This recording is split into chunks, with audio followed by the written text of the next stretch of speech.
Lahontan Gold is a mineral exploration company with projects in Nevada. And with me is Kimberly at one of those projects.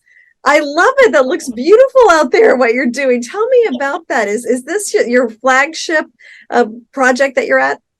Yes, it's Okay. the Santa Fe flagship asset. We're so happy to be with you today, Jane. Yeah, we just thought we'd make it fun and be out in the field today. Got my safety vest on because we're gonna go to work. But yeah, just behind me is our slab pit, and then beyond in the distance is our larger pit, the Santa Fe pit that was mined back in '88 to '92. So great day to be out here. It's early right now, thank goodness, because we are in lovely Nevada and it's going to get up to 110-ish. So Oh my we're goodness. just early with you. Okay, no, I appreciate it. And so last time we talked, you were commencing drilling there. Has that happened and do you have results? Yes, we commenced drilling. We've put out some drill results, which have been fantastic. We have another set that will be coming out soon. They're all in the assay lab currently. As we spoke before, our goal right now is to find more oxide material. Right behind me, you'll see this lovely orange material. That is oxide. So we're just looking for more of those to add more tons to our resource numbers. We already have 1 million ounces of it. So we're just trying to bolt on more so we can get to a point where we decide to make, a production decision next year. So it's So an tell me, important program for us. okay, that's what I was going to ask about oxide mineralization. What is that? What is it used for? How is that crucial to the business? Yeah, so it's a good question. So there's two kind of rocks, oxide and sulfides, and they're different processes. Oxide, the biggest, most important part to know about it is it's very low cost to mine. It's a very simple process. It's the same process they've been doing for 100 years. It's just not rocket science here. So basically, you're crushing rock and then you're putting on heap leach pads and you're extracting the metal out of that. So low cost operation, easy to do. Smaller timelines to permit. Also, you don't have to have as high of grade. So when you're working with sulfides, it's usually underground, which means you have to have a shaft or a tunnel or something that all costs money. So when you see oxide materials, it gets you pretty excited because you can do a low cost operation. Oh, it's interesting. And then how does that compare then with gold and how does gold fit into the whole equation? So there's a lot of oxide heap leach open pit mines that you can have really, really low grade, like 0.2, 0.3 grams. And even in really difficult locations like the Yukon where there's snow and, just crazy temperatures. But for us, we say that grade solves all problems. The higher the grade, it solves anything. And we have 1 gram wonder rock. So that's considered high grade with oxide. This particular pit behind me, the slab pit, the average grade during mine life was 0.7, which they still were making money off. And keep in mind, back in '88 to '92, gold prices were 350, 400. Really hard times to make money. So, and they were still managing to do that. So, the more we find, if we find more high grade to mix in with that, the better for the company.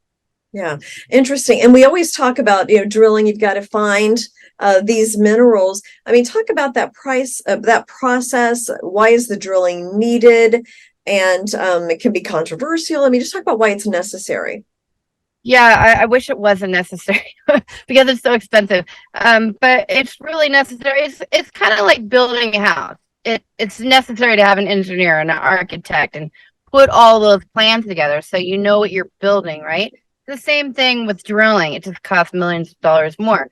So the drilling, the idea is you're poking a lot of holes and putting a certain, amount of spacing between them so that you have confidence that there's gold here and gold here and, continuity between them. Because when you're going to build that mine plan, this operation is probably going to be between 70 and $100 million to build, which isn't very much actually for building a mine.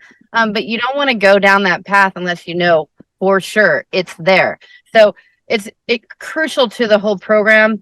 The last couple times I've met with you, we talk about this 43-101 study we've done. We currently have 1.7 million ounces in that study. 1 million of that is in oxide. That study also is a component of that. So we take our information, send it to a third party. They agree or don't agree with what we have. And then we go back and go, okay, wait, we need to drill more over here. Or, nope, we're ready to go make a production decision and then put economics around it. So it is a process, but it's a necessary process because you don't want to put a mine in production without those numbers, because this is going to be around for 10 to 20 years, right? Yeah. Well, and we've talked before about how these minerals are necessary for things we rely on, our phones and, all kinds of things, and particularly in green energy. And I just saw recently there was concern about the silver supply because it's used in solar panels. So talk about that and how much these minerals are used, especially as we look to transition out of fossil fuels. Yeah, that's an awesome question. So we have gold and silver, and from an economic state, we love having silver in the project because we look at it as a credit. So we make more money as a company with that silver credit into our project. But on a global basis from critical metals, for example, in 2022, there was a study that came out saying that we used 1.2 billion ounces of silver. That's a heck of a lot of silver, and we have a deficit right now of silver.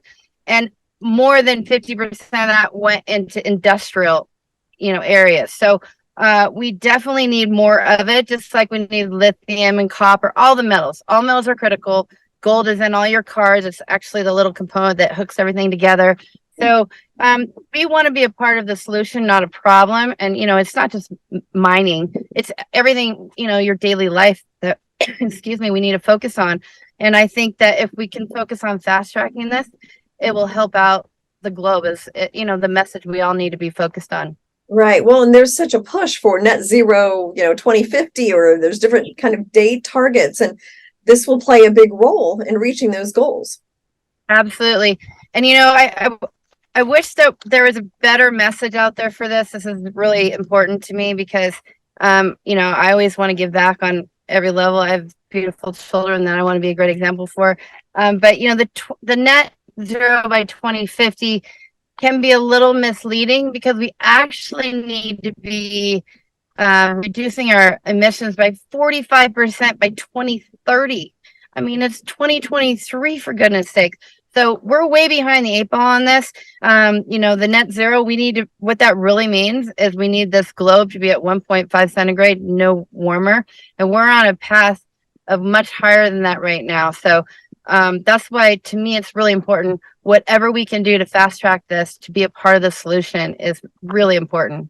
Well, and there's also a lot of discussion about when you're done with the mining and what happens to that location and the reclamation process. Explain all of that.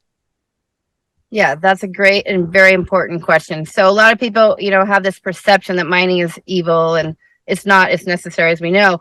But when we go to even permit to have it to drill a hole or drive up a road, we have to file a bond with the BLM, the land management people here, the government.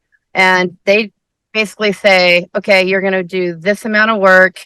Okay, your bond's going to be $500,000, whatever the number is. And really what that bond is for is guaranteeing that we don't walk away from our property without doing the right thing. And so what we do is with our heap leach pads, for example, those beautiful hills over there, those are actually heap leach pads from the past operation that have been turned back into this beautiful nature that we're in.